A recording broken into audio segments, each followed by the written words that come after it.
Somebody's bleach blonde, bad built butch body. Somebody's bleach blonde, bad built butch body. Somebody's bleach blonde, bad built butch body. What's happening, everybody? Along this week of politics, a big story that has been plaguing Trump is the Epstein files and the people surrounding the Epstein files. And in this video, Democracy Now! Interviewed one of the survivors, named Teresa. I'm gonna let you guys see what she had to say. And I want you to notice the pain and the grief on her face. She's gonna explain how she was groomed by these men and how once she got in, it was hard to get out. But I think what's disgusting to me is people like Trump and his flunkies saying that what these victims went through is boring, them obfuscating, trying to duck out of responsibility for what they did when you hurt someone in this way. And I want you all to think about all the people who have had to deal with sexual assault, especially in the 90s, not getting no justice. And back in those days, a lot of times folks would go before the judge and the damn judge will make the woman feel as though it's her fault. We can do better, America. We can do better. And me as a minority, it's always painful to me when I see other marginalized people get hurt, women, or technically anybody getting hurt. But in this case, you're dealing with young women, underage, and whether they're underage or not is still wrong. But the fact that you manipulate the underage ones makes it a little bit more heinous. There's going to be a line in here that Teresa says, you cannot take away our lived experiences that plagues us to this day. Folks, that is real. That is real. And we will not let this thing go. As much as they tried to pretend like what Hillary was doing with the emails was real, and they kept throwing, what about her emails? What about her emails? Well, what we're going to keep throwing in their face is this Epstein file until these people get justice and until we get him and his cronies out of office, until we shut MAGA down. Please be sure to subscribe to the channel. You can go to beacons.ai/politics of being black. You can check out all my videos, all my links. You can even download me a message in 30 seconds if you want to speak to me and I can get it on the air. You get all the podcasts there. Let's go ahead and jump on into the interview Democracy Now! Did. Let me know what you think, and let me know if you've got someone in your family who's been plagued by this type of behavior. Somebody's bleach blonde, bad built butch body. Somebody's bleach blonde, bad built butch body. Somebody's bleach blonde, bad built butch body. Says Virginia Giuffre, an outspoken survivor of sex trafficking by Jeffrey Epstein, died apparently by suicide at age 41 in April. She was the first survivor to come out publicly against Epstein and his co-conspirator, Ghislaine Maxwell, who remains in prison. She also sued Prince Andrew for sexually assaulting her when she was 17. The disgraced prince was forced to step away from his royal duties and settled with Giuffre in 2022. Her family said in a statement, quote, Virginia was a fierce warrior in the fight against sexual abuse and sex trafficking. She was the light that lifted so many survivors, unquote. Just last week, when the FBI and Department of Justice announced there was, quote, no incriminating client list, it also said Epstein harmed over 1,000 victims over 2 decades, far more than previously known. You, Teresa Helm, have talked about the dangers of grooming. As you see all of this taking place, the uprising within the MAGA movement, lost are what sexual violence survivors go through. Talk about how you first met Jeffrey Epstein, how you were brought to him, how you were groomed. Well, hello, good morning. I can certainly talk to that. So I was attending college out in California at the time and was a full-time student and a full-time employee there. And so that began the process of recruitment to grooming, passed along the line from various people as far as this is an opportunity that I'd like for you to see if you're interested in and go talk to this person. So after speaking with a couple young women about an opportunity that I thought I was being blessed with at the time, I eventually met with Ghislaine Maxwell, who really, what she did was pretty astounding in the fact that within a day, I was convinced that I was in a safe, healthy, wonderful environment, blessed with an opportunity to pursue a career that I had only dreamed of having. In fact, that was my dream, to do what she had stated I would do, alongside her, working for her. She was very polite and kind. She built trust in a very, within hours, I thought that I had really landed the opportunity of a lifetime. My family was very pleased that I was there interviewing with her, which is what the intention. That's what I thought I was there for, was an interview, and things went so amazingly well.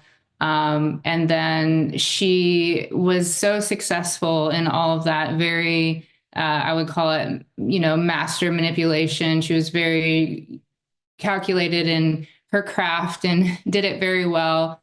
I was very young. I mean, I was an adult, 22 years old. However, I had such big dreams and aspirations and determination, and really wanted to make the most of this opportunity that I thought that I was getting, to the point where at the end of my time with Ghislaine Maxwell, although I hadn't known that there was a partner, as she referred to him, that I would be meeting at the end of my time with her. I hadn't heard Jeffrey or any other person's name the entire time, from beginning sitting behind the desk at work in California at the college, to meeting Sarah Cullen at the beach, to who then introduced me to Ghislaine. I had no idea that there was a final person that I was going to go meet. And once I learned of him by the name of Jeffrey, I did not, I paused and thought about some things, waved any kind of red flag in my mind, because again, she was Ghislaine was so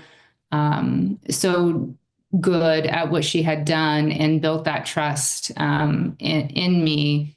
And so then I walked myself to Jeffrey's home later that day to what I thought was to interview with him, without really a lot of question, actually being quite excited, because I thought, well, if I was so successful here with Ghislaine, which he has really made me believe that I have been, now I get the opportunity to go complete this, like a second round of the interview.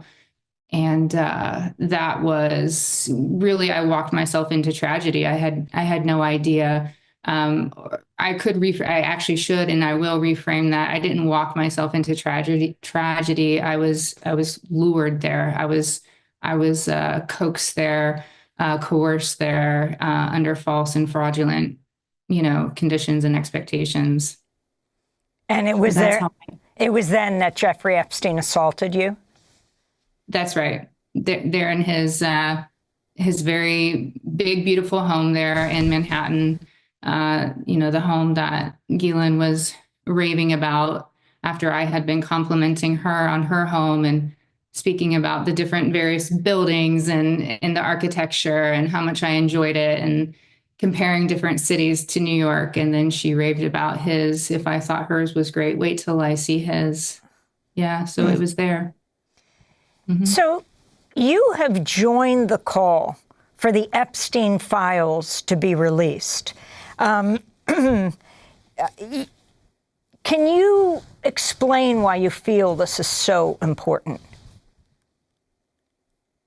Where I stand with all of this is in, utter solidarity with survivors of this entire nightmare that's just been going on, ongoing for decades, with these people that have gotten away with so much for so long, whether it was a failure of the system back in the 90s, whether failure of the system again in the early 2000s. There are so many women, and at the time, even, children, that have been harmed by these people. I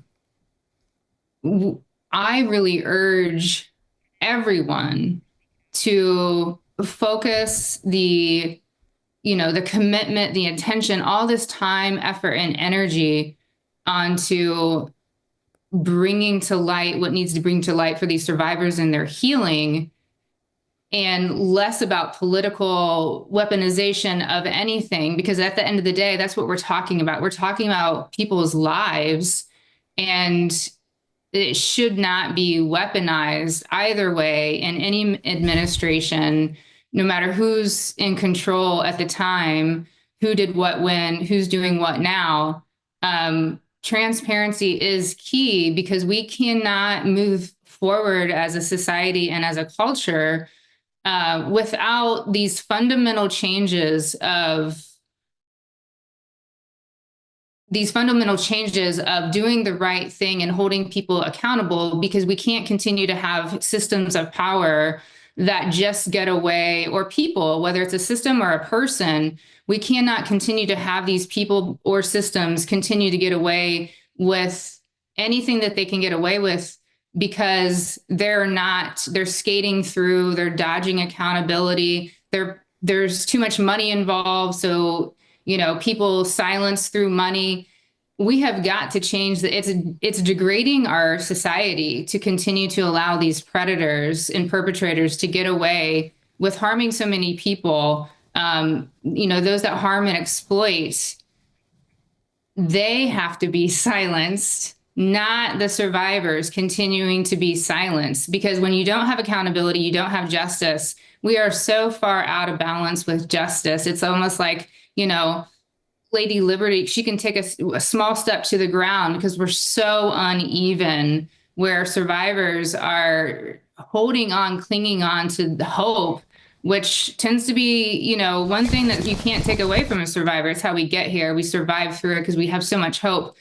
But hope tends to get shattered often. And it's like, it's the onus is on us to pick up the pieces and try to get louder and louder. Our silence it's very loud within us. We have to then, we're tasked with rising back up, fighting bigger, fighting louder, screaming from the mountaintops, like, who is going to do something? Because we are setting horrible, horrible, influences to our children and to our youth of what you can and can't get away with, depending on who you are, what position you are in. And as I said, I just feel like oftentimes we have these huge profile cases where people are harming others, and there's just such a big, did this really happen to you? Well, if it did, what about this? We have to get to the point where we are survivor focused in the justice system, because we're such a huge part of it that we have to stop politicizing everything and listen to the survivors, listen to the ones that have the lived experience. You cannot take this experience. People can say there's nothing there. You cannot take the lived experience away from us. Not that we wanted it in the first place, but here it is. It lives with us. It remains with us. We're fighting for justice. You cannot take away our lived experience. Well, Teresa Helm, I want to thank you so much for being with us. We're going to link to your piece. I'm a Jeffrey Epstein survivor. The documents are an opportunity.